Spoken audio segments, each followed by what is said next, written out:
Señoras y señores, tengan ustedes muy buenos días y sean muy bienvenidos a esta nueva edición de lunes de este programa que hemos dado a llamar Ciudad Viva. Y hoy está más viva que nunca porque miren lo que es esa radiante sonrisa de bolso pletórico de felicidad, de hincha de Nacional que está contento y que bien merecido lo tiene, señor. Muchas gracias, Josema Caraballo, Marcelo felicitaciones. Fernández, un placer, gracias y saludo para todos. Sí, hicimos un pacto de no agresión, nosotros, pero después en la tribuna no funcionó eso que planeamos acá nosotros. Es imposible. Desastre. Imposible. Sí. Pero nada, un partido que Nacional ganó con total autoridad, de punta a punta, y todavía por si faltaba algo, con un gol de Suárez. Qué golazo de Suárez. Redondito. Qué Salió de saque de costado. Y de zurda, además, de ¿no? zurda, pim, Bueno, él le pega con lo que venga, pero... Con la nariz le pega igual, Sí, Suárez, sí. es tremendo. Golazo. Sí, Toda la magia. Y bueno, aunque suene muy egocéntrico, que Matón te anduvo muy bien también. No, pará.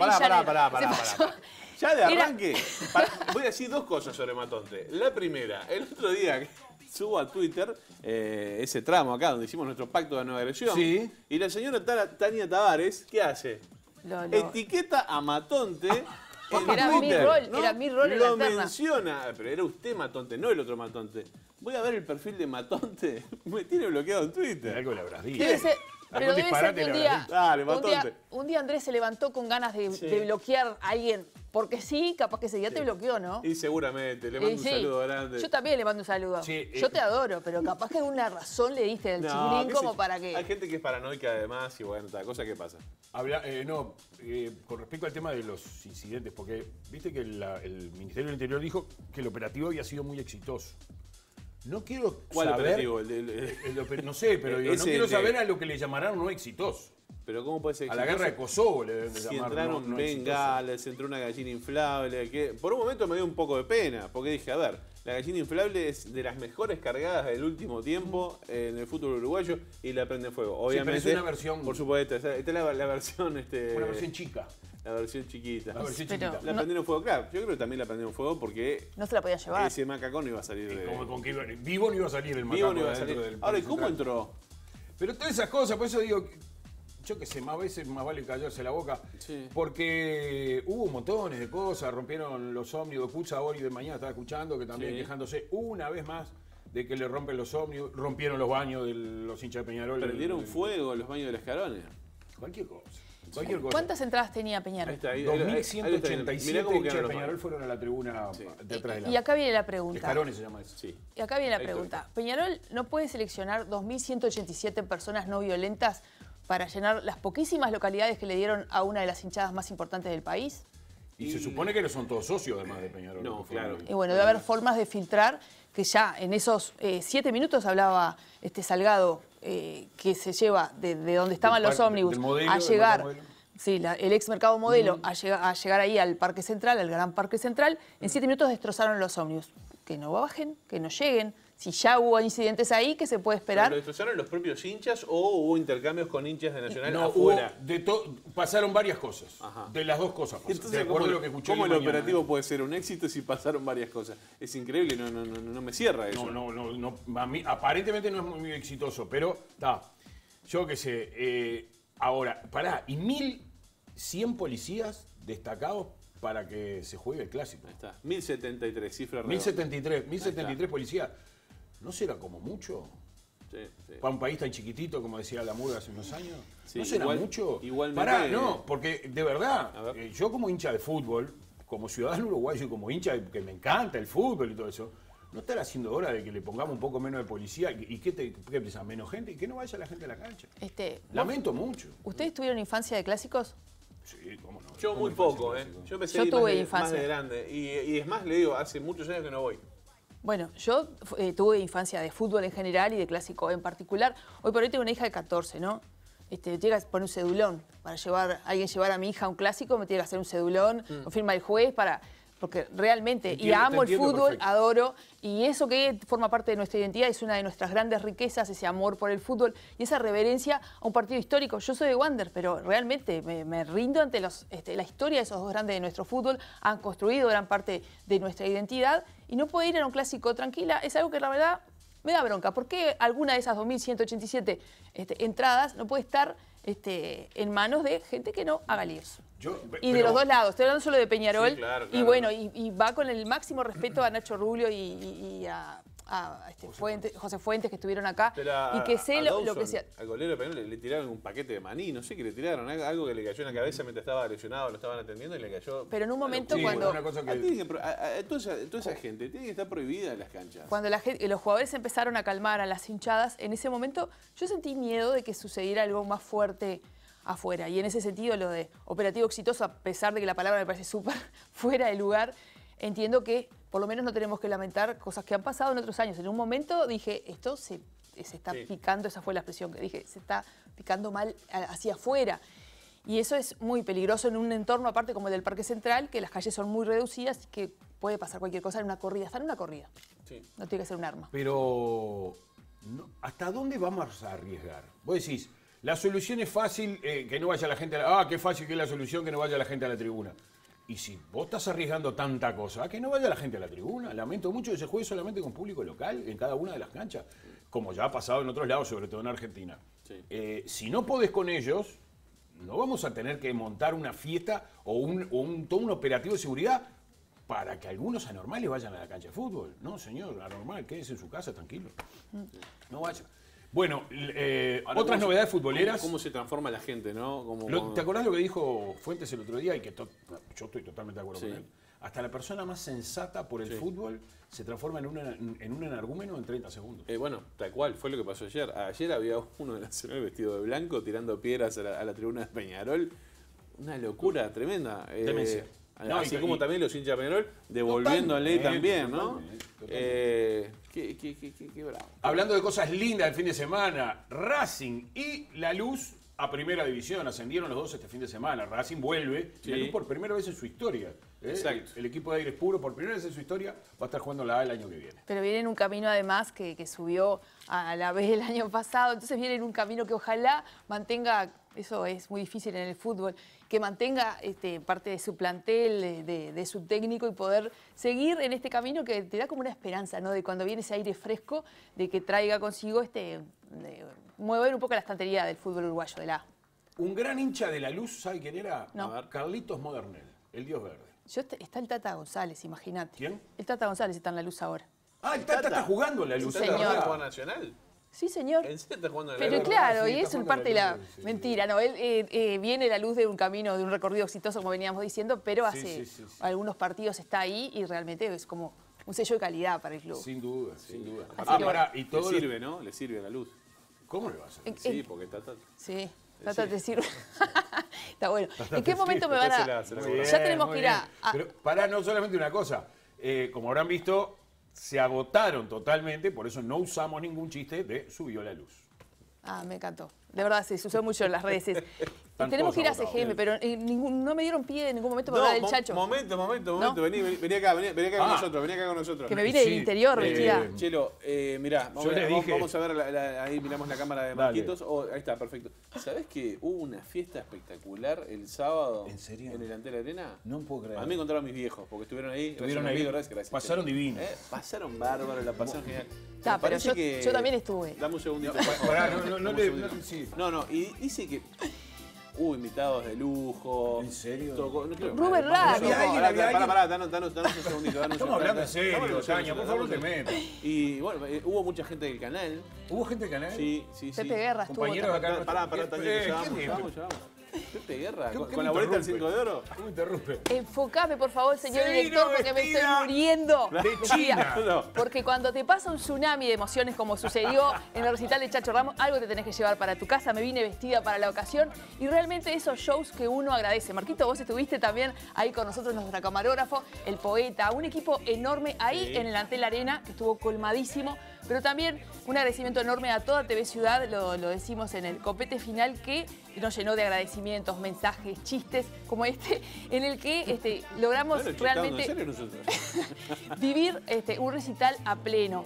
Un agradecimiento enorme a este artista generoso que además de llevar estos dos invitados de excelencia, fuiste a ver a Chacho Ramos y ves a Rubén Rada, ves a Pepe Guerra, regaló novedades, sorpresas, pero también la historia, esta maravilla que tiene ahí. Estuvo Enzo, me hace la seña de Marquitos, sí, estuvo Enzo, este niño maravilloso, que ahora tiene 8 años, pero ganó el Got Talent con 6. ¿Acordeón o bandoneón? Gracias, Chacho, dice, le dan el micrófono y habló como que fuera un político. Gracias, Chacho, por estar acá con estos monstruos. Y arriba delante de la arena dijo y se venía abajo eso.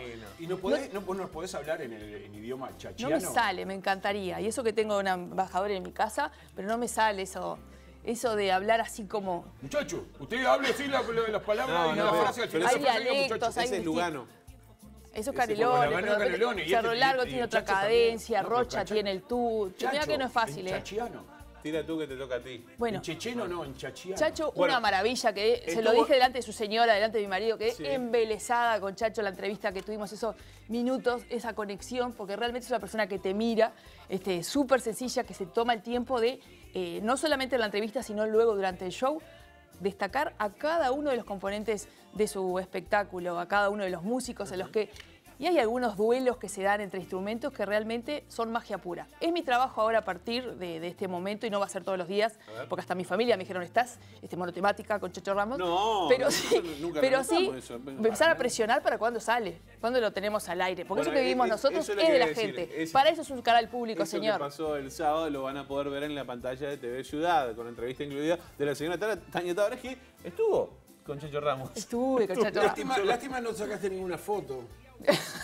Entran al Instagram de Tania y se van a encontrar con unos 8 millones, 9 millones más o menos. Pero aparte, y mirá que me limité, porque tengo fotos con el pequeño equipo que estuvo ahí en el equipo técnico, Cecilia, Leticia, Natalia, que estuvieron ahí dejándome hecha una diosa, porque no, yo ya en Ciudad Viva subo un escalón, pero ahí realmente se mataron.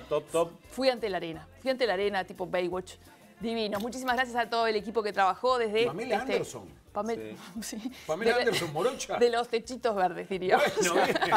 Baywatch, metiste. Muchas gracias por ese momento a todos los responsables, porque realmente fue un trabajo de equipo. Eso se acuerda lo que es TV Ciudad, esto de estar ahí, dejar el alma en la cancha, como dije, todo menos la sonrisa, porque había un clima de trabajo espectacular. Muchas gracias. Muy bien. Bueno, ojalá lo veamos pronto entonces en la pantalla de TV Ciudad. Sí, que sea pronto. Verlo lo vamos a ver, ojalá que sea pronto. ¿No hizo ninguna de Vicentico, Chacho Ramos?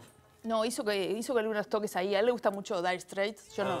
Hizo algunas cosas ahí muy rock. Muy rock ahí. No sé yo lo hacía haciendo, Los Caminos de la Vida, por ejemplo, pero no, esa no salió. Hizo Juan Luis Guerra. Mira. Juan Luis Guerra, 2 canciones de Juan Luis Guerra. Divina. Los Caminos de la Vida no la cantó. Y es pie. No. Pero ¿por qué no la presentan ustedes? Porque yo hablé mucho y como que doy monotemática de pantalla. Vayan por los caminos de la vida. Vaya usted, Marcelo. Señoras y señores. Ahí está, me gusta cuando hace. Señoras y señores, ahí está. Eso es. Yo le voy a decir una cosa, eso es para pensar que a ver qué pavada vamos a decir ahora para presentar. Igual ella ya se lo está esperando que viene algo fuerte. Y genera expectativa eso en ella. Ella no fue a ver a Chacho Ramos el sábado de noche. Ella tampoco fue al Gran Parque Central. Ella en realidad estuvo pendiente del ascenso de la luz. En realidad ella es la luz que ilumina nuestros caminos. Señoras y señores, con nosotros, Sofía Umbre en los caminos de la vida. Un aplauso. Un aplauso, Marce. Muy buenos días. Excelente. No fui ayer al Gran Parque Central, pero voy hoy a ver al femenino nacional. Muy bien. Sí. Tampoco fui a ver a Chacho Ramos, eso es verdad.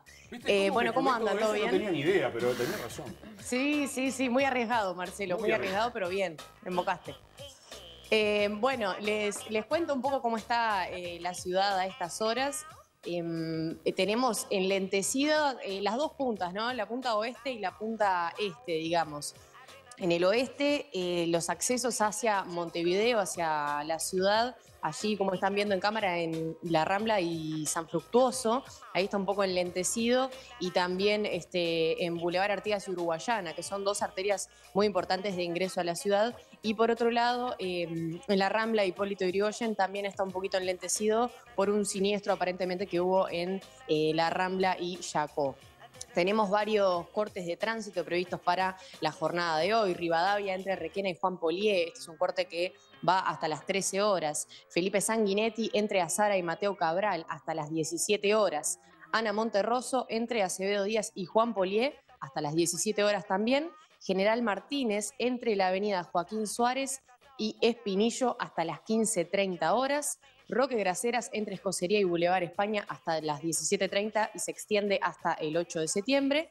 Charrúa entre Jackson y Eduardo Acevedo hasta las 17 y a las 10 de la mañana se va a cortar la calle Canelones entre Acevedo Díaz y Mario Casinoni por tareas de podas que se van a extender hasta el mediodía. Este es un poquito el panorama que va a haber en el día de hoy en la ciudad de Montevideo. Bueno, muy bien, Sofía, muchísimas gracias por estas importantes novedades para que todo el mundo tenga en cuenta. El otro día, vos sabés que si será importante, ¿no? Todas estas recomendaciones, que estaba volviendo para mi casa, escucho en otro horario por la radio, está cerrado Garibaldi y Urquiza, y justo era parte de mi camino, y por suerte, porque era una locura, desvié un poco antes y pude zafar. Así que gracias en nombre de todos los conductores. Muy bien, bueno, así las cosas. Que pase bien, hombre, que pase bien. Que chau, así chau. Así está. Bueno, nosotros ahora vamos a contarles cómo va a estar el clima en esta jornada de Dame lunes. buenas noticias. Lunes 5 de septiembre, claro. Las placas que van a ver a continuación Ay, qué divino. son hechas por Tania Tavares, porque todas Aplaudo. tienen 20 y más de 20 grados.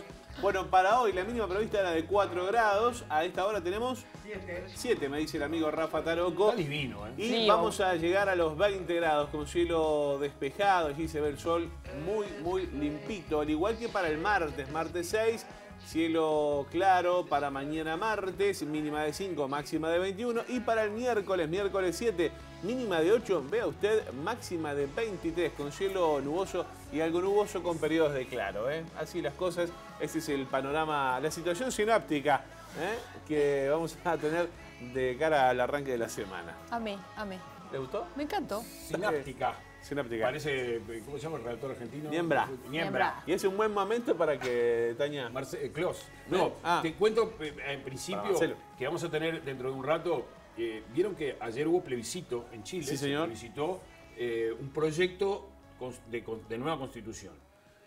Sufrió un rotundo rechazo, ¿no? Que no se esperaba, pero fue contra todo pronóstico. No porque no se pudiera dar el rechazo, que sí, pero sí, no por las cifras que se dio, ¿no? Prácticamente las 2/3 partes de los chilenos que votaron ayer le dijeron que no a este proyecto constitucional y sigue vigente la constitución votada en plena dictadura, puesta en plena dictadura en el año 1980, dictadura de Pinochet.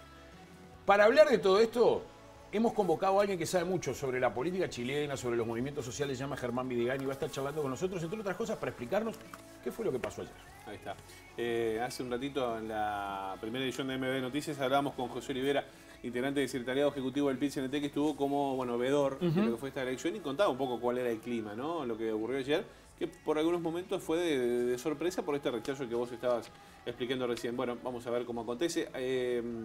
Hay llamado de Boric para cambiar algunas figuras del gabinete y seguir conversando sobre esta reforma constitucional que se plantea en el país trasandino. Bueno, vamos a hablar de eso también, pero también vamos a hablar de la institución de derechos humanos en esta jornada porque nos va a estar visitando su nuevo presidente, Marcos Israel. Bueno, y con él vamos a estar hablando de, qué agenda tendrá la institución de derechos humanos, que en algún momento fue cuestionada. Algunas autoridades de gobierno llamaron a rever un poco lo que es la agenda de esta institución, que se ha caracterizado por, entre otras cosas, velar por la seguridad de los uruguayos.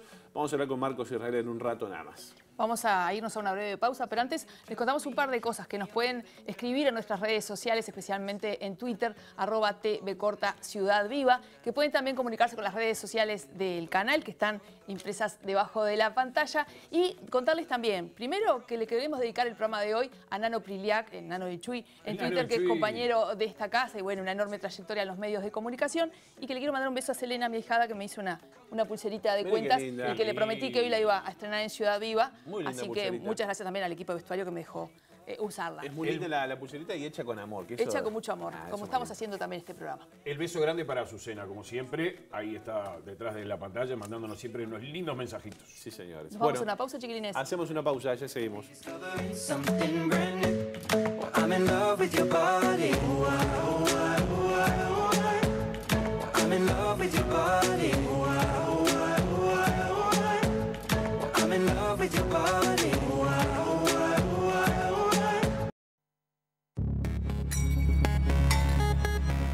Señoras y señores, son las 9 de la mañana, 3 minutos. Como ven, ya estamos con el entrevistado. Está Marcos Israel con nosotros, que es el nuevo presidente de la Institución de Derechos Humanos. ¿Cómo le va? Bienvenido, buen día. Muchas gracias, buen día. Gracias por recibir la invitación de TV Ciudad. Gracias por la invitación.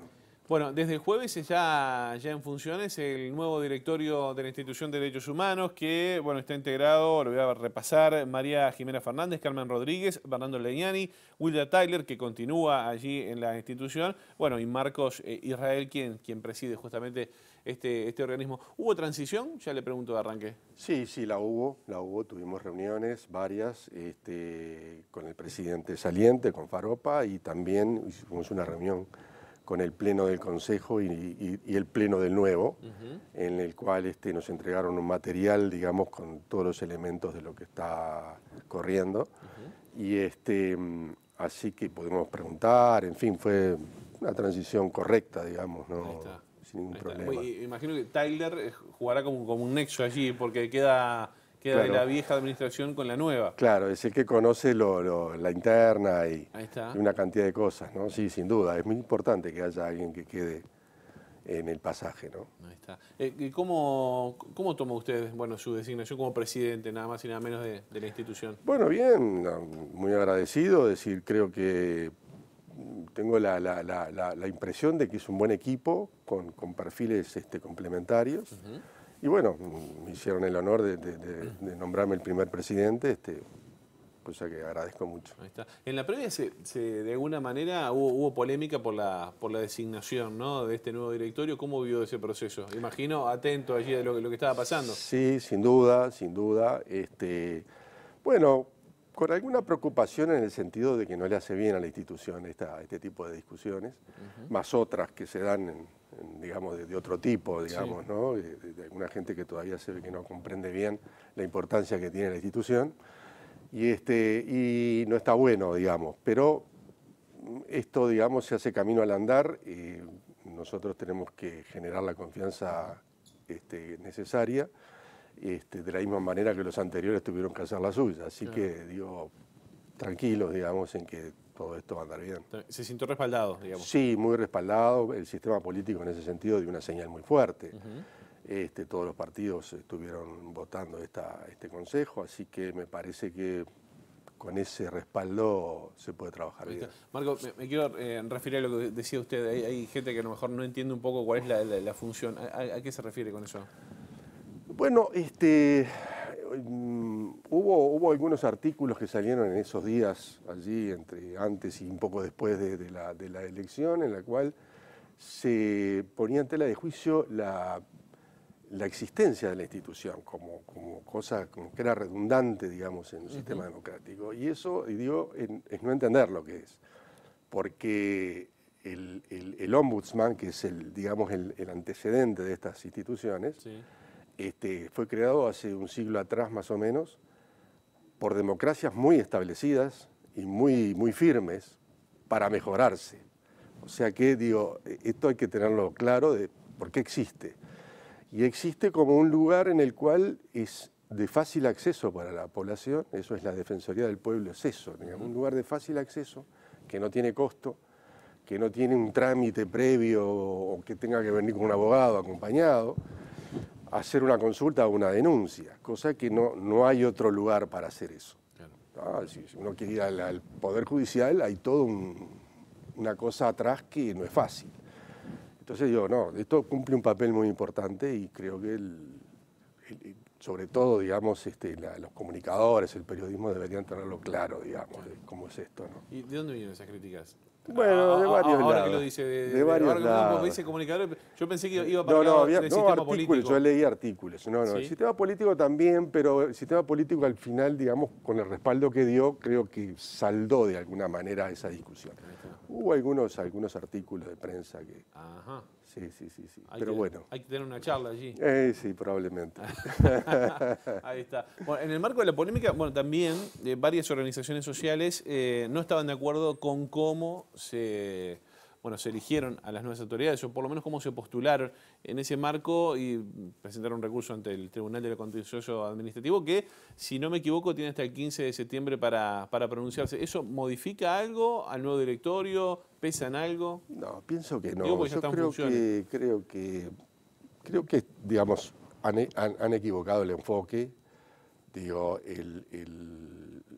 Estas instituciones se rigen por los principios de París, que cuando se hizo la ley de creación de la Institución Nacional se tomaron en cuenta, está claramente establecido en la propia ley, pero además en las discusiones, digamos, previas a la ley.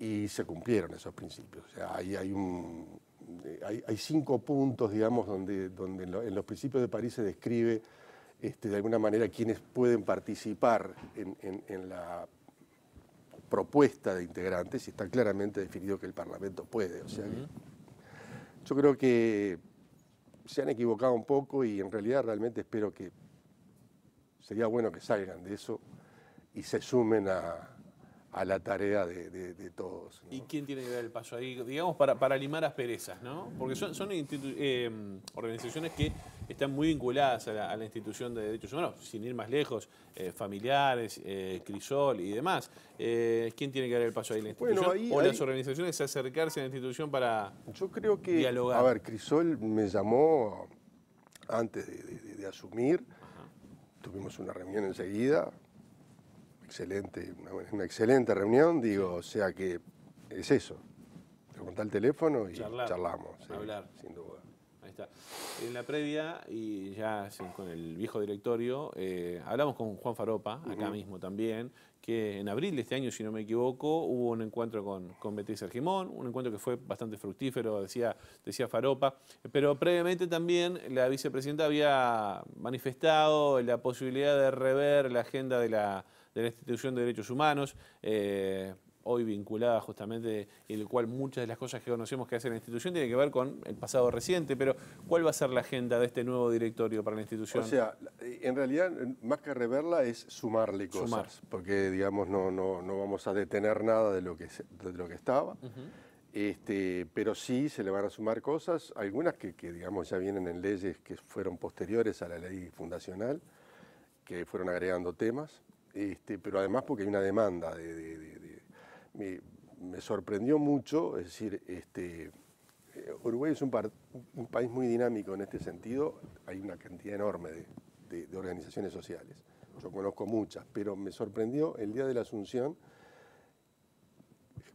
organizaciones que no conocían, que fueron al acto de Asunción a presentarse, a decir acá estamos, y a decir, bueno, queremos que nos atiendan, o sea, hay una demanda de todo, de tercera edad, de salud mental, de discapacidad. O sea, hay otros temas que bueno, que sí, que al principio, digamos, en un proceso, esto fue de más a menos. Al principio empezaron 5 directores sin nadie, ¿no? Sí. Entonces, digo, esto se va formando, ya tiene una estructura y bueno, hay que seguir adelante con la agenda que sea necesaria, ¿no? Ahí está. Hay sectores o rubros, por decirlo de alguna manera, que se vieron allí. Se vieron de alguna manera, claro, sí. Hay el tema de racismo y discriminación.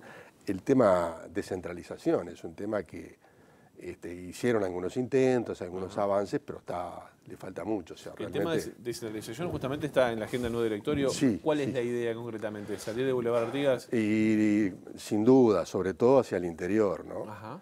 Y ahí vamos a ver, porque recursos para tener gente en todos lados no hay, pero vamos a tratar de ser creativos y asociarnos con todas las instituciones del Estado u organizaciones civiles, de manera de ver cómo hacemos para poder tener una pata para estar en territorio. Exactamente. Ahí está. ¿Qué rol juegan? No sé, se me ocurre ahora, Congreso de Intendentes, más allá del gobierno central. Yo creo que va a ser importante. Yo creo que va a ser importante, porque lamentablemente no hay defensorías del vecino, salvo Montevideo, que eso ayuda. Claro. Pero bueno, vamos a buscarle la vuelta para acercarnos por esa vía y por otras, ¿no? Es decir, la Universidad de la República capaz que puede ayudar, también tiene algunas presencias, y así otras instituciones, ¿no? ¿Cómo está de recursos la institución? Ahora que mencionamos el tema de que, bueno, es difícil instalarse en todo el país por motus propio, digamos. Claro, sí. Mirá, dentro de lo que está haciendo está bien. O sea, está bien, tuvo respaldo, digamos, creo que la presidenta de la Asamblea General ayudó, por lo que me dijo Faropa, por lo que me han dicho allí las encargadas de finanzas.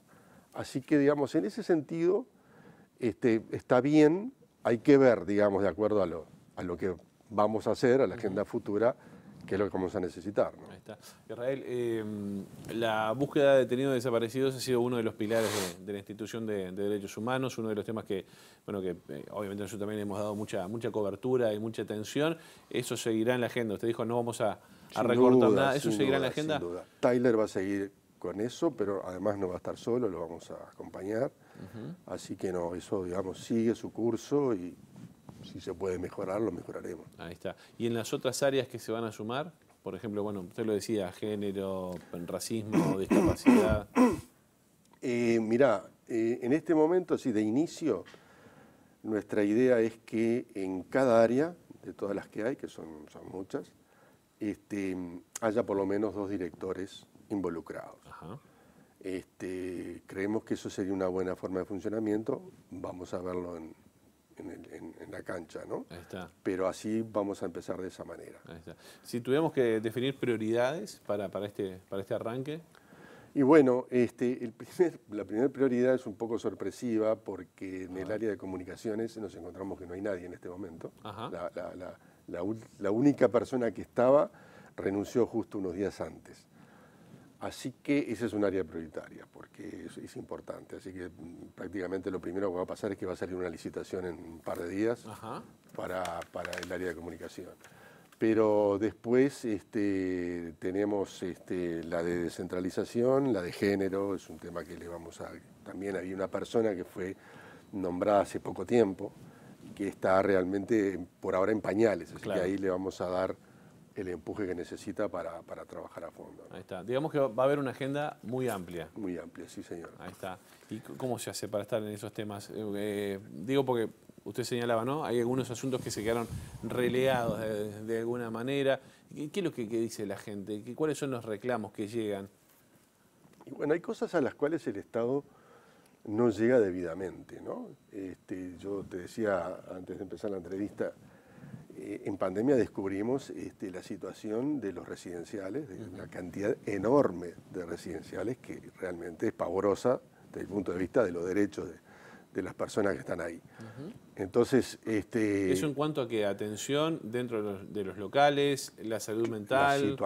La situación, la atención, o sea... Allí el Estado llega a un pedacito de las... Llega a la puerta. Sí, de las instituciones. Hay unas pocas instituciones que están en regla y la gran mayoría no. Entonces, bueno, ahí tenemos que ver qué es lo que pasa, qué es lo que falta para que estén todas en regla y con la debida monitoreo por parte del Estado, ¿no? Ese es un ejemplo, digamos. Después, el ejemplo de género hay mucho que se ha hecho, porque nadie puede decir que no se ha hecho. Sí. Hace años que se vienen agregando, ¿no?, elementos, pero siguen pasando cosas muy fuertes, como últimamente pasó que tenía una tobillera y mató a la mujer. Entonces, digo, evidentemente hay cosas que se siguen escapando y bueno, nosotros vamos a tratar de ayudar a analizar qué es lo que pasa. ¿Cómo se hace para articular allí, por ejemplo, en ese caso con el Ministerio del Interior? Y es Ministerio del Interior, es el MIDES, sí. Hay varios sectores, el Poder Judicial, por supuesto. Y lo primero que vamos a querer hacer es tratar de hacernos de toda la información que exista, tratar de conocerla para poderla analizar. Y a partir de ahí entender ese puzzle que hay, porque es un puzzle entre todos los sectores, y ver cómo podemos ayudar en eso. Bien. Bueno, esta será una de las primeras charlas que vamos a tener, así que vamos a dejar esta charla a cuenta de más, muy bien, como decimos siempre. Gusto, Marcos Israel, presidente de la Institución de Derechos Humanos, gracias por estos minutos. Encantado, gracias a ti por la oportunidad. Muy bien, un gusto. Bueno, nosotros ahora vamos a salir a las calles de Montevideo porque está el móvil de Natalia de Brum, a quien ya le damos los buenos días. Natalia, ¿qué tal? ¿Qué tal? Buenos días, Josema. Ya estamos en septiembre. Bueno, septiembre es un mes que se recuerda muchas cosas, entre ellas también es la enseñanza pública, los maestros. ¿Y por qué estoy diciendo esto? Porque, bueno, se está promoviendo por parte de algunas organizaciones sociales que también en septiembre se recuerde a Elena Quinteros. Se cumple este año 46 años de lo que fue su secuestro. Y se quiere recordar todo lo que fue su trayectoria, pero además también no solamente a Elena como maestra, sino también todos los desaparecidos. Que septiembre también tenga esa impronta. Para hablar de esto, de las actividades que se van a estar enmarcando en esto que estábamos diciendo, estamos junto a Luis Puch, también estamos con Mara, con Gustavo González, que ya vamos a ir hablando con cada uno de ellos. Luis, bueno, lo primero, ¿no? Este proyecto que se impulsa de buscar que septiembre recuerde a Elena, pero además también, como decíamos, a los desaparecidos. Sí, el 9 de septiembre es el aniversario del nacimiento de Elena. Y surgió una iniciativa de organizaciones sociales, culturales y políticas de tratar de reivindicar a Elena y a todos los detenidos y detenidas desaparecidas en un marco integral. A Elena queremos recordarla y homenajearla en su condición de mujer, de educadora, de participante en las misiones sociopedagógicas, de gremialista de magisterio, de militante política y su papel fundamental en la lucha por la libertad, en la lucha contra la dictadura, que se proyecta no solo hacia el pasado, que se proyecta hacia adelante en una búsqueda de mayor libertad, de democracia, de reafirmar en este momento los valores de verdad y justicia cuando desde algunas filas políticas de este país se intenta instalar un relato falso, reivindicar el terrorismo de Estado. Bueno, todas estas organizaciones, de una forma muy amplia, independiente, autónoma, estamos reivindicando en Elena el papel fundamental que tiene la verdad y la justicia para el desarrollo y la profundización de la democracia. ¿Qué actividades tienen previstas? Hay múltiples actividades, en un rato se van a reunir las organizaciones, cada una de ellas está proyectando actividades de esa concesión de independencia, de autonomía. El miércoles va a haber un homenaje en el Parlamento a cargo del diputado Daniel Gerhard y de la Cámara de Diputados Elena Quinteros, pero hay una cantidad importante de actividades. Bueno, seguramente los compañeros de ADEMU, de FUTBAN van a plantear las múltiples actividades que se van a estar encarando y queremos reivindicar eso, un homenaje que es un compromiso con la democracia. Bien, gracias Luis. Bueno, Mara, sí, ahora sí, directamente vamos por parte de ADEMU Canelones, en este caso, es una de las organizaciones que también impulsa esto. La importancia de ustedes como agremiación de maestros y bueno, también parte de las actividades que se van a estar realizando. Bueno, buenos días y agradecer profundamente este espacio porque creo que la transmisión de la historia que pasó en este país, la negra noche de la dictadura, debe ser conocida y debe ser reivindicada, y no por rencor ni por venganza, sino por reivindicar realmente lo que pasó y la historia de verdad. Elena es una muy querida compañera nuestra y sobre todo el departamento de Canelones. Ella fue sacada de su escuela, de su querida escuelita 195 en Pando, y bueno, nosotros era un debe que teníamos y lo seguimos teniendo, pero cada vez que podemos reivindicamos su figura, su solidaridad, su entrega, su valentía y su coraje, porque tuvo mucho coraje. Y realmente digo, este mes para nosotros es muy significativo, porque bueno, es el mes de su cumpleaños, pero además también en espacios públicos y además el Parlamento, tan luego el Parlamento que establezca un homenaje en ella a todos los desaparecidos. Y bueno, nosotros en Canelones múltiples actividades, tenemos 3 zonales, Ruta 5, Pando y La Costa, y bueno, estamos organizando, porque bueno, ya se hicieron muchas cosas. Nosotros tenemos muchos materiales que se hicieron en homenaje a Elena y reivindicando. Se colocó una placa en la escuela y bueno, seguiremos bregando para que esto no se pierda, que se siga recordando y se siga apostando a la defensa acérrima de la libertad, como decía Luis, y de esta democracia que tenemos que cuidar y mucho. Que los más jóvenes conozcan la historia, es parte de eso también. Exactamente, la transmisión, exactamente. Gracias, Mara. Y bueno, estamos, son diferentes organizaciones que yo les decía que impulsan esto, una de ellas es FUTBAN, estamos justamente en tu casa, Gustavo. Estamos acá porque además es sede de lo que va a ser la conferencia en unas horas nada más. Bueno, desde FUTBAN también un poco la importancia de esto y si recordás alguna de las actividades que esté involucrado también con esta casa. Bueno, para nosotros es fundamental recibir a tantas organizaciones hermanas en un mes tan particular como habían planteado los compañeros. Para nosotros el tema de Elena tiene un doble recuerdo. Primero, a todas y todos los desaparecidos, en un momento donde se exige cada vez más la verdad y la justicia, y además Tota, su mamá, Tota Quinteros, vivió un periodo de su vida en una cooperativa de vivienda. Entonces nos llega muy de cerca esto, teníamos una cátedra de derechos humanos en función de esto. Entonces, en este mes estaremos junto a otras organizaciones sociales, políticas hermanas que reivindicamos una vez más la verdad y justicia. Entonces, FUCBAN desde siempre estuvo en la lucha por la democracia y por ende, bueno, este mes tendremos también actividades particulares en varias cooperativas de vivienda. Muchísimas gracias, Gustavo, Luis, Mara, a los tres. Y bueno, es parte de lo que se va a estar recorriendo entonces en este mes de septiembre, impulsado, como yo les decía, por diferentes organizaciones sociales. Este mes que recuerde a lo que fue Elena Quintero, pero además también a todo el contexto de los detenidos desaparecidos en nuestro país. Muy bien, Natalia, gracias por tu trabajo allí, también al equipo y a nuestros entrevistados. Vamos a estar atentos a todo lo que ocurra en este septiembre con, bueno, ya lo que nos contaban allí a propósito de Elena Quinteros y todas esas actividades que la nuclean allí, que la rodean, por decirlo de alguna manera. Nos vamos a una pausa. A la vuelta nos metemos en lo que pasó en Chile en el día de ayer. Ya seguimos.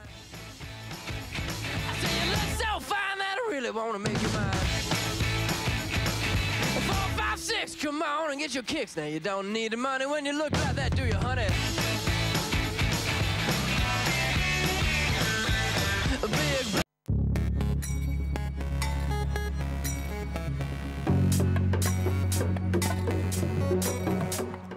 Germán Videgain es politólogo, tiene un doctorado en ciencias políticas, justamente habiendo estudiado en Chile.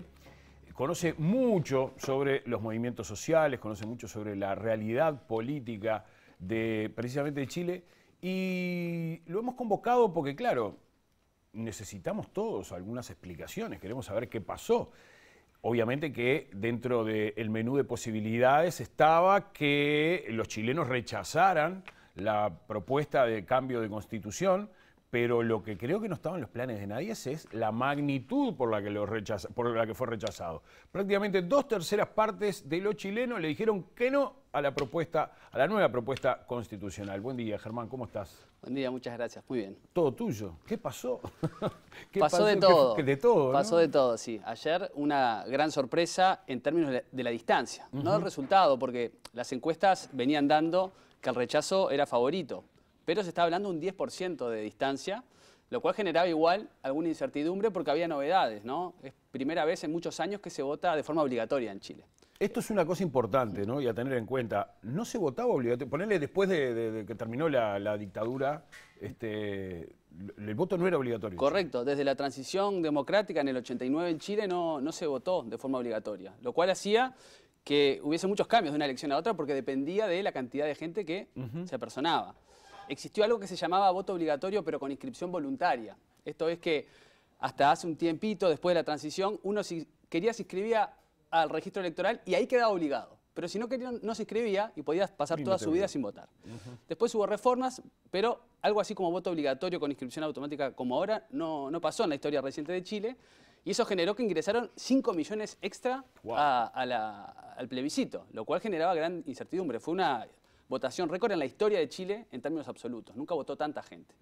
Y bueno, el resultado fue sorpresivo, decíamos, en la distancia, ¿no? Porque el 62-38 fue un masazo para la campaña del apruebo. Ahora, Germán, porque uno dice, ¿por qué tanta sorpresa cuando uno pone un plebiscito, se puede ganar o perder? Claro, el tema es que uno dice, Boric asumió hace relativamente poco. Boric fue impulsado, respaldado por muchos de aquellos participantes y protagonistas de las grandes movidas que hubo, que algunos las llamaron hasta revolucionarias, en Chile también en el año 2019, ¿no? De distintos movimientos sociales, estudiantes, pueblos originarios, y ellos fueron los encargados de alguna manera también de impulsar esta reforma constitucional. Por eso la pregunta es, ¿qué pasó? ¿No tuvieron ese respaldo que pensaron que iban a tener en su momento? Decía, pasó de todo en Chile, ¿no? Para hacer una historia muy breve, ¿no? Hasta el 2010 la política chilena era muy ordenada. Bien, se sabían quiénes eran los actores partidarios, quiénes estaban dentro, cómo operaban. Funcionaba lo que se entendía como la política de los acuerdos, lo cual generaba en quienes estaban fuera del sistema institucional mucha molestia, ¿no? Porque había muchos actores sociales que no podían ingresar al Congreso. Era una política muy cerrada, hasta el 2010, por hablar pronto y de forma esquemática. Y en 2011 recuerdan el gran movimiento estudiantil. Allí aparte hubo otras protestas ambientales un poco antes, se empieza a sacudir un poco esto, ¿no? Uno podría rastrear otras cuestiones, como el movimiento mapuche en el sur tiempo antes, pero no generaba el sacudón que generó el movimiento estudiantil. Y de ahí en adelante se sentía que venían cambios importantes. En Chile vino la segunda presidencia de Bachelet, con reformas importantes en términos, por ejemplo, de la educación, pero en 2019 tuvimos el estallido social, la revuelta social, ¿no? Ahí hay distintas formas de entender ese momento, que ahí sí fue un cimbronazo gigante. Y lo que hay que entender es que de octubre hasta ahora la realidad política chilena fue completamente cambiante e inesperada en muchos aspectos. Entonces, ¿por qué la sorpresa hoy? Porque, por ejemplo, de esa revuelta social se hizo un proceso de salida constituyente que implicó la convención constitucional que existió, ¿no? Sí. Y que operó durante un año, Sí. pero la voluntad manifiesta del pueblo chileno en voto voluntario por la constituyente estuvo en el entorno del 80%. Entonces, eso es parte de la sorpresa, cómo 80% de los chilenos y las chilenas llamaron a este proceso y ahora se da esta otra votación, ¿no? Otra cosa importante que va a estar ahora en la discusión, porque hay que ver cómo sigue esto, es una gran incógnita. Otro dato importante es, bueno, cuando se hizo ese plebiscito de entrada, ahora hablamos del plebiscito de salida del proceso, el plebiscito de entrada fue es decir, ¿queremos una nueva constitución o no? ¿Y cómo la hacemos? El cómo tuvo dos opciones, ¿no? Una que era una convención mixta, esto quiere decir con personajes del sistema representativo, ¿no? Ya electos, y aparte nuevas personas votadas específicamente para la convención, o una convención 100% ciudadana. Se hizo esta segunda opción, ¿no? Obviamente podían participar los partidos, pero electos todos los representantes y las representantes para este proceso constituyente. Entonces, eso también es parte de la sorpresa. Casi un 80% en ese entorno votó, queremos una convención totalmente hecha para esto. Y eso generó una integración inédita en la historia de Chile, porque la mayoría de los y las representantes eran independientes. Bien, no eran los partidos operando en esta política de los acuerdos. Entonces, claro, estos dos espaldarazos fuertes generaron que en el plebiscito de salida este resultado obviamente genera muchas dudas, ¿no? Y preguntas de qué pasó en el camino. Después de esto fue la elección de Boric. O sea, después fue la elección de Boric. O sea, Boric vino después, obviamente, con una propuesta de apoyo a este proceso. Boric sale del movimiento estudiantil. En 2011-2012 él fue líder estudiantil. O sea, hay que entender esta historia corta porque es importante. Pero no se puede decir que dominaba la constituyente, lejos de eso. Sí tenía más vínculos con los sectores mayoritarios de esa constituyente, pero era un proceso complejo. Y se puede hacer la lectura de que la mayor parte de los chilenos querían una reforma constitucional, pero no querían esta reforma constitucional. Acá entramos en las trampitas entre el voto obligatorio y el voto voluntario, ¿no? Se puede decir, la mayoría de las personas que se movilizaron voluntariamente en aquel plebiscito de entrada querían sin duda, la gran mayoría, la amplísima, en el entorno del 80%. Ahí está. Hoy podemos decir, la mayoría sí del cuerpo electoral, porque fue obligatorio, se manifestó en contra de esta opción constitucional. Es importante también aclarar que la mayoría ahora sí de los representantes partidarios, no todos, pero la mayoría, de izquierda y de derecha, quedan algunos afuera, como Kast, que hay que ver cómo se expresa. Bueno, dicen, escuchamos al pueblo chileno que quiere que caiga la constitución de Pinochet. Eso es importante. Y lo manifestaron ayer incluso quienes estaban a favor del rechazo. Ahí está. La pregunta del millón es, bueno, ahora, ¿cómo se hace un proceso nuevo y cómo se traduce esta voluntad de otro proceso en lo concreto? Porque la pelota vuelve al sistema político partidario ahora y tienen que llegar a acuerdos para ver qué mecanismos ponen en marcha. Te pregunto a vos, como especialista y como conocedor bien de la realidad, ¿cuáles son los aspectos de esta reforma de la Constitución que de repente despertaban mayor rechazo en los sectores más moderados, por decirlo de alguna manera? Bien, ahí también podemos identificar dos cuestiones, ¿no? Hubo parte de la campaña que tuvo que ver con el proceso en sí, ¿no? Y ahí tiene que ver con el hecho de que la derecha, la centro derecha, quedó muy aislada en el proceso, porque en la elección de la convención tuvieron menos de un tercio de los representantes. Es interesante esto porque el diseño que se hizo de la convención, en acuerdo entre los partidos, puso un quórum de 2/3 para que las normas fueran votadas. Esto es muy alto. ¿Y qué buscaba? Que no hubiera un sector en minoría, que quedara aislado. Bueno, el problema fue que en las elecciones de la constituyente, la derecha quedó en menos de un tercio. Y eso implicó que quedara muy aislada y que no hubieran acuerdos con los otros 2/3. La pelea era entre los otros 2/3 que iban desde el centro a la izquierda, bien radical, ¿no? Para ver qué acuerdo se lograba. ¿Esto qué hizo? Que ese tercio quedó aislado y quedó en una lógica de desprestigiar o deslegitimar el proceso, diciendo no estamos convocados, nosotros no formamos parte, y obviamente criticar de que eran propuestas que estaban en desacuerdo, las tildaban de radicales. Entonces, esto es parte de la campaña. Lo otro es, bueno, el texto, ¿a qué se llegó? ¿Y qué era lo polémico, como me preguntabas, sobre el texto en sí? Y hay distintos aspectos ahí. Mucho se habló de algo que es una demanda de los pueblos originarios organizados, las organizaciones, el movimiento indígena, de la plurinacionalidad. Eso fue un tema importante que estaba reconocido en la Constitución, en el proyecto de Constitución, y que implicaba por primera vez reconocer a los pueblos originarios en Chile. Pasar de la lógica del Estado-nación clásico, ¿no? Un Estado, una nación, que viene de Europa y que se extendió por el mundo, a lógicas de Estado plurinacional, reconocer estos pueblos originarios que ya pasó en Bolivia y en otros países. ¿Bien? ¿Cómo generó polémica esto? Por cuestiones de cómo se aplicaban distintos sistemas, por ejemplo, en el sistema de justicia. Ese fue un tema muy fuerte, porque se hablaba de sistemas de justicia en plural, y a pesar de que el proyecto decía con claridad que esto era para instancias de vida comunitaria, menores, no era para cuestiones penales, por ejemplo, ¿no? Y que había, una vez que hubiese algún tipo de diferendo, esto iría al carril normal, a la Suprema Corte, o sea, a la justicia convencional. Bueno, eso igual fue parte de la polémica más importante, porque se hablaba de los múltiples sistemas de justicia y se hizo campaña a veces forzando un poco esta mirada y llevándolo a la idea de que poco más que eran dos sistemas totalmente independientes, ¿no? Entonces ahí hubo un tema bien concreto y se instaló otra cosa que creo que operó fuertemente y que para mí, y esto es a título personal, es preocupante, que es el discurso de no hay chilenos de primera y de segunda. ¿Por qué? Justamente por esto, por los derechos colectivos de los pueblos originarios, se armó un discurso fuerte desde el rechazo, consolidado, diciendo, bueno, esto genera dos tipos de chilenos. Los chilenos que tenemos derechos individuales normales, habituales, y después los pueblos originarios tienen otro paquete de derechos, que es, efectivamente es lo que refiere a los derechos colectivos, ¿no? Mucho mayor y mejores que los que... Claro. O sea, dan vuelta al razonamiento. Dan vuelta en el sentido que si uno mira la realidad sociológica chilena, los pueblos originarios son los más sumergidos, son los que han visto sus derechos vulnerados, si lo medimos en términos de pobreza, de marginalidad, y ni que hablar de derechos lingüísticos, culturales. Entonces, ahí hubo un juego importante. Entonces, plurinacionalidad, un tema bien polémico. Otro tema polémico que hubo fue la reforma del sistema político. Y ahí hay quienes ahora, y ya lo anunciaban, pero dicen, bueno, capaz que se dieron un gusto de más, dicen algunos, ¿no? Porque se abolió la Cámara de Senadores. Se propuso, que es una institución de larga data en Chile, ¿no? Y se propuso un sistema con una Cámara de Regiones que era novedoso. Nadie terminó de entender bien cómo iba a articularse y ahí fue otro punto fuerte de controversia. Una Cámara de Diputados, digamos, y una Cámara de... Regiones. Y una Cámara de Regiones. Claro, funcionaría una Cámara de Diputados en lo habitual de la vida política del debate legislativo, y cuando se entraron en materia regional, ahí aparecería esta Cámara operando como una segunda Cámara, y ahí el juego sería más del tipo bicameral clásico. Entonces era como una Cámara que se activaba para ciertos temas. Pero quedaba mucho después para ver de cómo se operacionalizaría eso, cómo sería la bajada a tierra. Entonces, el sistema político también fue un tema de polémica.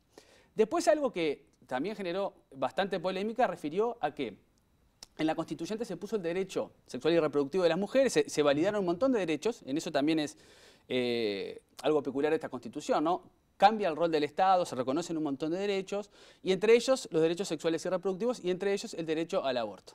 Y eso, en una sociedad como la chilena, que en temas valóricos es más conservadora que la uruguaya, por ejemplo, era un punto extremadamente polémico, y lo fue, y seguramente determinó el voto de muchas personas, ¿no? Hay quienes dicen, y yo creo que con cierta razón, que la Constituyente se preocupó más por ver lo que pasaba dentro de la Convención y no pensaron tanto en el plebiscito, en el día después. Faltaba una lógica estratégica, si se quiere decir, bueno, ¿cómo vamos a convencer, a persuadir a la población de que vote todo este proyecto?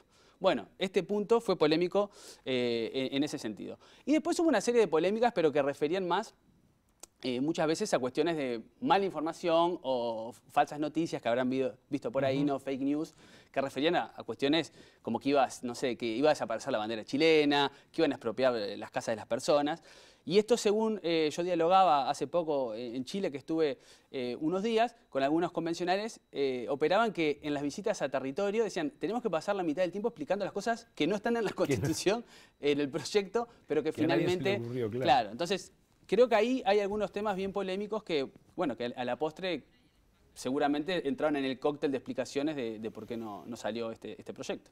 Bueno, la cosa es que el presidente Boric tiene unos cuantos años por delante de presidencia, pero por lo menos el primer intento que él respaldaba, y nada menos que una reforma constitucional, perdió, digamos. Hay quienes dicen por ahí, igual mirá que a Boric no le viene tan mal, porque mirá que después implementar estas reformas que se proponían iba a ser un lío bárbaro. ¿Cuál es tu mirada? Bien, sí, yo se lo he escuchado un poco, pero poco, ¿no? Yo no creo que esa sea una interpretación, o al menos no es la que yo suscribo, porque de verdad que el costo político de esta derrota es altísimo. Entonces, pensemos que va un año de gobierno aproximadamente, el periodo se le va a ir ahora en este otro debate, ¿no? Entonces, en mi punto de vista, creo que le hubiera sido más favorable que se aprobara esta Constitución, este proyecto, y después implementar una serie de reformas que justamente para limar estos aspectos polémicos... Ya estaba previsto, ¿no? Ya estaba previsto, hubo un acuerdo... Una reforma de la reforma. La reforma de la reforma, exactamente, ¿no? De hecho, en los dos campos estaba la idea de rechazar para reformar o aprobar para reformar, ¿no? O sea, ahí está. Había un juego bastante complejo en ese sentido, y entre estos aspectos polémicos que yo les señalaba me faltó uno, ¿no? Había cuestiones con la limitación de la ley de emergencia, ¿no? El uso de la urgencia en el territorio chileno y por el conflicto que existe con el narcotráfico, pero también en el sur entre el pueblo mapuche en algunos sectores y el Estado.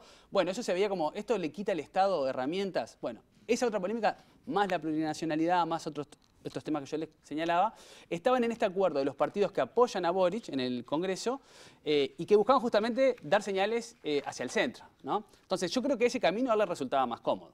Se aprueba este proyecto, y luego se pulen ciertos aspectos de la Constitución. ¿Por qué digo que hay un costo gigante? Basta ver las reacciones de ayer, ¿no? No sé si los televidentes y las televidentes siguieron el proceso, pero cuando uno ve las reacciones que hubo desde el Comando del Rechazo y los partidos de la centro-derecha y la derecha chilena, bueno, no faltaron y de hecho abundaron las referencias a este es un fracaso del gobierno de Boric. Esto personalizado, ¿no? Entonces... pasan cosas muy importantes. Por ejemplo, Boric tuvo un discurso componedor de llamado a la unidad nacional, obviamente reconociendo el momento histórico, ¿no? Por la cantidad de votantes, por lo bien que se llevó el proceso electoral, pero en ese discurso llamó a iniciar el nuevo proceso, ¿no? El proceso de ver cómo avanzamos hacia una nueva constitución. Y llamó a hoy mismo reunirse a sectores de la oposición. Hoy estaban citados para reunirse en el Palacio de la Moneda. Pero ya ayer... personeros de Chile Vamos, que es la coalición que reúne a varios partidos de derecha, dijeron, no vamos a ir. Esto no es un desaire, pero no vamos a ir. Esto es una señal muy fuerte, o sea, una llamada desde la presidencia a la Moneda para empezar un diálogo y que desde la oposición digan, nosotros no vamos a concurrir hasta que pasen otras cosas. Estas otras cosas son cambio de gabinete que se viene, seguramente. Ya lo anunció Boric, se estaba hablando, pero se van a remover figuras, van a haber cambios importantes.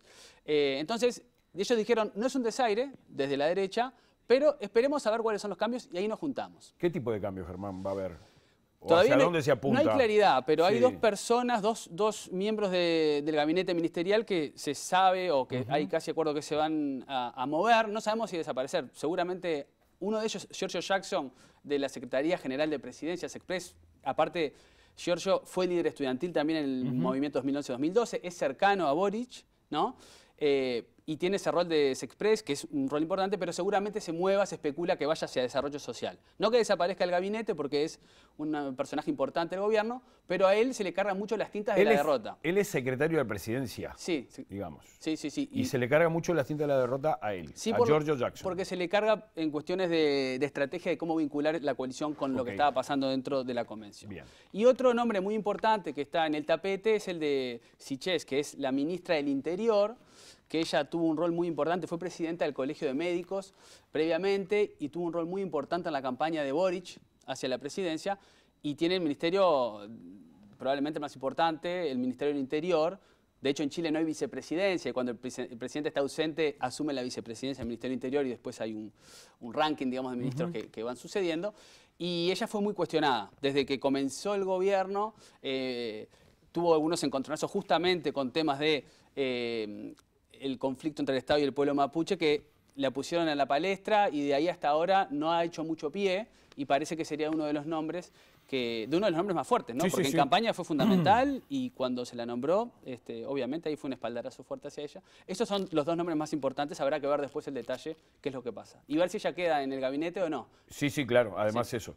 Ya vemos que por todo lo que nos estás contando, estamos lejos de terminar el libro. A lo sumo se habrá terminado un capítulo, pero que vendría a ser un punto y seguido, porque esto no termina acá. Evidentemente, la pelea por la reforma, porque también hay que decir, no el 60 y... ¿cuánto era? 62. El 62% de los chilenos no deben estar todos contentos, conformes y aplauden la Constitución que sigue vigente, que es la de 1980, Constitución pinochetista, ¿no? Ese llamado, digamos, del pueblo chileno al cambiar la Constitución está claro. Y eso lo tienen en cuenta la gran mayoría de los actores políticos, incluso los del rechazo. Entonces, por ese lado, al menos discursivamente, hay un gran acuerdo de esta Constitución ya no sirve, nunca fue legítima porque fue hecha en dictadura. Totalmente. Pero con algunas reformas en democracia había quienes decían, bueno, ya está. No, esto con la protesta social ya quedó claro que no y seguramente se avance hacia un cambio. O sea, al menos discursivamente. Después hay que ver la letra chica, ¿no? Hay que llegar a un acuerdo de cómo hacemos este proceso. Y ahí habrá que ver qué bien o mal le va al gobierno para poder encauzar esto. Germán Videgain, politólogo, nos has hecho mucho más sabios en esta cuestión chilena de lo que éramos hace 15 minutos. Muchísimas gracias. Señoras y señores, vamos a una pequeña pausa y continuamos, porque todavía nos queda repasar la agenda cultural en Ciudad Viva de hoy.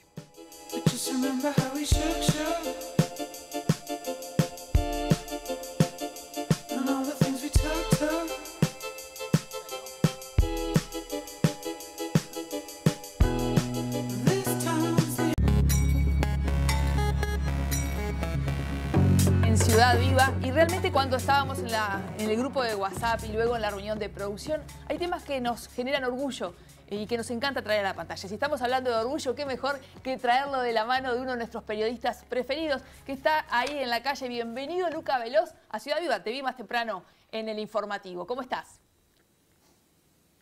Muy buenos días, Tania. Qué lindo porque usted siempre me mima, la verdad que se siente muy bien.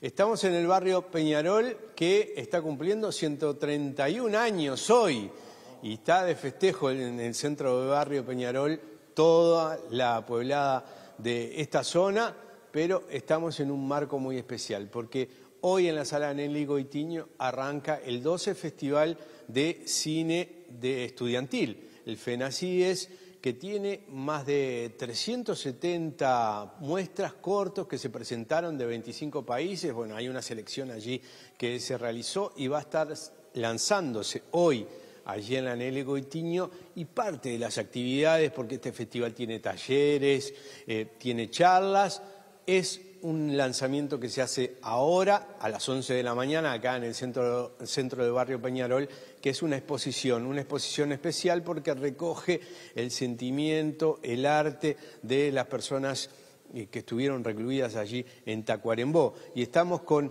Óscar y con Jorge, los responsables de este FENACIES 12. Bueno, ¿qué se puede decir de esta docena de años que tiene este festival, que además trabaja con los jóvenes? Bueno, la verdad que estamos muy felices de llegar a la edición número 12. Hay mucho trabajo acá y está buenísimo principalmente por los niños y por las personas que participan. No solo participan niños, pero participan adultos también. Pero hago hincapié en los niños porque es el único festival donde ellos pueden participar, pueden mostrar lo que hacen. Acá tenemos categorías escolares, liceales, bachillerato, universitarios y amateur. O sea, abarcamos todo. Todo el mundo puede hacer cine, hay que sacar el mito aquel de que el cine es para algunos. El cine es para todos y nosotros trabajamos todo el año para poder llegar a esta edición del festival con muchos cortometrajes presentados. Y nos interesan mucho también los cortometrajes nacionales, que hay muchos. Digo, de los que se van a exhibir, la mitad son nacionales y para nosotros eso es muy importante. Más allá de que dijiste de todos los países que vienen, que nos interesa mucho, pero nos interesa mucho que el uruguayo haga cine, que haga cortometraje y que muestre lo que hace. Hay diferentes categorías además, porque hay mucho allí de ficción, pero también hay documental, hay animación y esto de la presencia. Aquí en la vuelta hay gente que vino de Puerto Rico, también de Paraguay. Sí, también tenemos invitados que han presentado cortos y otros que vienen como invitados al festival, que son cineastas de otros países. Acá tenemos amigos de Puerto Rico, de Paraguay, van a venir de Argentina también. Y todos los años pasa este intercambio que está buenísimo, que suceda eso, porque ellos vienen acá a ver lo que hacemos nosotros. Nosotros quizás mañana vayamos al país de ellos. Con Puerto Rico estuvimos presentando este año cortometrajes, 4 cortometrajes uruguayos salieron ganadores en el Festival de Puerto Rico, así que eso está importante también, el intercambio de trabajo, ¿no? Talleres que se van a estar realizando en el marco de este festival, un taller de realización, también la visita a Obdulio, allí el almacén audiovisual. ¿Qué va a pasar? Y bueno, la verdad que digo que es algo que hoy en día tenemos la posibilidad de tener, como el almacén audiovisual Don Obdulio, que es algo que no se lo pueden perder, que ojalá cuando yo empecé a hacer cine hubiera existido, porque es algo maravilloso. No voy a chavar nada, no voy a contar, pero todos los talleres que hacemos nosotros son gratuitos y se pueden inscribir a través de nuestra web. Ya ahora ya no hay tiempo porque está todo al tope, pero digo, la idea es que conozcan un poco más sobre cómo se trabaja en cine acá. www.fenacies.com es la web. Jorge, decíamos, a las 11 se abre esta exposición, es especial porque tiene que ver con la memoria y con el trabajo de las expresas también allí de Tacuarembó. ¿Cómo es esto? A partir de hoy y durante todas estas semanas van a estar estos cuadros que tenemos detrás, que fueron realizados por personas privadas de libertad en la unidad número 26 de Tacuarembó. Y nos interesa muchísimo que aparte de cine, que es justamente nuestro métier, también puedan exhibirse, mostrarse el arte plástico, porque el cine es el séptimo arte, es la suma de las otras 6 y no puede faltar justamente, las artes visuales no pueden faltar. Y además es algo que tiene que ver con la expresión de las personas, con la identidad de cada uno, la identidad cultural, y es algo que queremos promover siempre desde el festival y bueno, nos propusieron desde dicha cárcel, desde dicho centro del INR, nos propusieron efectuar esto aquí y no dudamos un segundo y por supuesto el equipo de trabajo de aquí del centro de barrio como siempre nos abrieron las puertas y es un honor que aparte hoy justo el lunes 5, como bien decías Luca hoy, es el aniversario número 131 del barrio Peñarol y coincide también con el lanzamiento, la ceremonia de apertura que se va a realizar a las 19 horas en el Auditorio Nelly Guitiño del Sodre de la 12ª edición del Festival de Cine Estudiantil. Esta muestra es variada, por ahí vemos unos mandalas, también diferentes técnicas hay, ¿no? Exactamente, hay diferentes técnicas, por un lado pintura, por otro lado trabajo con distintos tipos de telas y clavos y bueno, para mostrar de que con muchos materiales se puede hacer arte y exhortamos a todos aquellos jóvenes y no tan jóvenes, porque también tenemos una categoría amateur, a que realicen arte, se expresen y bueno, si es a través del cine, mejor porque es lo más completo, ¿no? El cine tiene todo y es lo más parecido a la vida misma. La invitación para el festival es abierta hoy en la sala Nelly Guitiño, ¿cómo se hace? Exactamente, es con entrada libre. A las 17 horas ya se van a exhibir algunos cortometrajes nacionales e internacionales y a las 19 justamente se va a realizar la ceremonia de apertura y a partir de mañana todas las funciones van a ser de 17 a 21 en la misma sala, que es la sala B, la sala de cine que tiene el hermoso auditorio que está sobre nuestra avenida principal, 18 de julio, y el domingo las funciones van de 16:30 a 19:30 y la ceremonia de clausura y entrega de premios, que va a haber una sorpresa, se va a realizar en la sala principal del auditorio, la sala Héctor Tosar, a las 20 horas. Así que ya prevemos una sala llena. Estamos todos invitados, entonces gracias a Jorge Cancela y a Oscar Pozzoli, productor y director de este FENACIES 12. Compañeros, nos despedimos de aquí, del centro de Barrio Peñarol. Muchas gracias, Luca, y un beso muy grande a esa barriada preciosa del barrio Peñarol, es de tu familia, ¿no? Sí, señor. Ese cumpleaños, si hay barrio, ahí sí, toda aquella zona de Sayago, Peñarol. Yo tengo un clásico. Que está feliz por Racing. Nací en La Blanqueada, nací el 8 de octubre, hija de Civil, y me crié en Peñarol. Así que un saludo a todos los vecinos. Qué maravilla. Tu vida es un clásico. La alegría va por barrios. Nunca mejor dicho. Nunca mejor dicho. Un agradecimiento a Luca y a toda la gente allí del centro de barrio Peñarol, que está divino, un centro de barrio que bueno, precioso. Tiene de todo. Y que fue una recuperación que se hizo ya hace varios años, ¿no? Y eso es el centro cultural y cerquita está el artesano. Que y la quedó biblioteca. Preciosa, la biblioteca María Víctori. Y si esas paredes hablaran, porque dijiste que había sido a cumpleaños de 15 y todo ahí. Sí, hablaran. Ojo, Está por bien, suerte no. Unos cuantos acá han dado por Peñarol. Bueno, momento de agenda cultural, Tania Tavares. Y le voy a contar a propósito de una película peruana que se llama La Migración, que es del director Ezequiel Acuña y se puede disfrutar en Cinemateca. Guillermo Lucena, un músico argentino, viaja a Lima en busca de un amigo que no ha visto en años, con un solo compact disc, con un CD y una postal como pistas. En su búsqueda conoce a Sofía, una adolescente que lo ayudará justamente en la búsqueda de su amigo. La Migración, protagonizada por Santiago Pedrero, Paulina Bassani y Mateo Vega, se puede ver desde hoy y hasta el miércoles en Cinemateca, siempre a las 17:15, a las 5:15 de la tarde. ¿Ustedes comen pop cuando van al cine? Sí, si vas a Cinemateca no lo dejan. Ah, no te dejan en Cinemateca. No lo dejan consumir nada adentro. Porque yo te iba a decir, si vos comes pop, yo puedo comer ceviche si voy a ver la película peruana. Sí, y jorobate si te molesta el olor, a mí me molesta tu... Pero no larga barandita del ceviche. El ceviche no, porque está muy macerado. Claro. Sí. Y viene a la sala. Te lo digo yo que hago pancho, ¿no? En Cinemateca te dicen que si vas a comer un caramelo, es el momento. Es ahora antes que empiece la película. Tiene una cafetería espectacular, Cinemateca. Usted consuma todo lo que quiera ahí abajo. Si sube con la escalera, lo fajan. No dejan entrar con absolutamente nada. Y aparte uno tiene el otro cine cuando tiene ganas de comer pop y aparte de ver una película va al otro cine. Claro. Les voy a hablar de una recomendación, pero también de descentralización cultural, de una política que viene llevando adelante la Intendencia de Montevideo a través de sus colectivos hace muchísimos años. Y continuando con el ciclo de giras barriales inspiradas en grandes clásicos de la literatura universal, la Banda Sinfónica de Montevideo, me pongo de pie, presenta El Señor de los Anillos, la sinfonía número 1 del compositor holandés Johan de Meij. Capaz que se pronuncia así, capaz que no, anda a chequearlo. Inspirada en la obra del mismo nombre. La presentación será mañana en la Sala Cita Rosa a las 20 horas y, por supuesto, la entrada es gratuita. Johan de Meij. Mañana, por favor. De Meij. De Meij. ¿Y qué te voy a decir?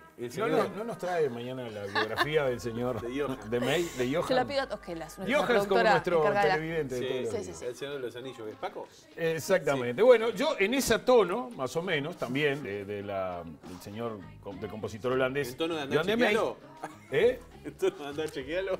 No, al contrario. Sí. Pero el señor es holandés. Sí. Bueno, yo le voy a preguntar, porque mañana vamos a hacer un tremendo recital que va a estar el alemán.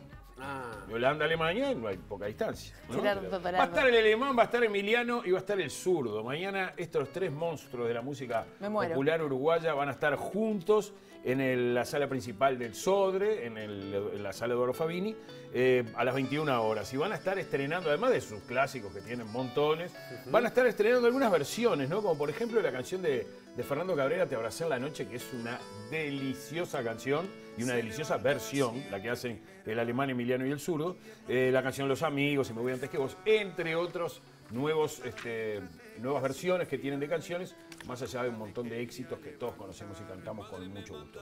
Esto va a ser mañana entonces en el Sodre a las 21 horas. Los amo, a los tres los amo. Y ahí me viene bien para cortar un poco con Chacho Ramos, que igual voy a seguir. Pero todo. el alemán hizo la canción de mi padre, maestro. Es maravilloso. Qué linda, además. Espero que la hagan. Vamos a ir, el canal va a ir, ¿no? Si no hay que pedírsela. El canal va a ir. Si no estaban en la Grito, grilla... llevo pancarta. Claro, hacela del maestro, alemán. El canal va a grabar la actuación de mañana y para pasarla cuando quede libre, después de pasar el de Chacho Ramos. Después de Chacho Ramos. Sí. También vamos a presionar para que no demore mucho eso. Sin duda. ¿Y cómo estamos, ¿Cómo estamos como pantalla pública de la ciudad? Cuando preguntan para qué estamos, bueno, también para esas cosas. Entre otras cosas. Entre otras cosas. Pero hoy como que terminamos ya, ¿no? Voy a pedir el de Trotsky también. Bueno, señores, sí, ya está, nos vamos, ¿eh? Sí. ¿Nos vamos? Ya está, porque quiero yo. 10 de la mañana, 3 minutos, ya se viene en movimiento la pantalla de TV Ciudad. Y allí estaremos nosotros. Así que hay que estirar, tengo ahí un tema de la gama. Para seguir, dale, claro, sí. ¿Tiene la bola de gracias, pilates? Fer. Sí, qué lindo para estirar la bola de pilar, pelota de pilar. ¿Nos vamos con esto? Chao, hasta mañana. Amén. Si es la historia también jugar, se hizo carne en este lugar.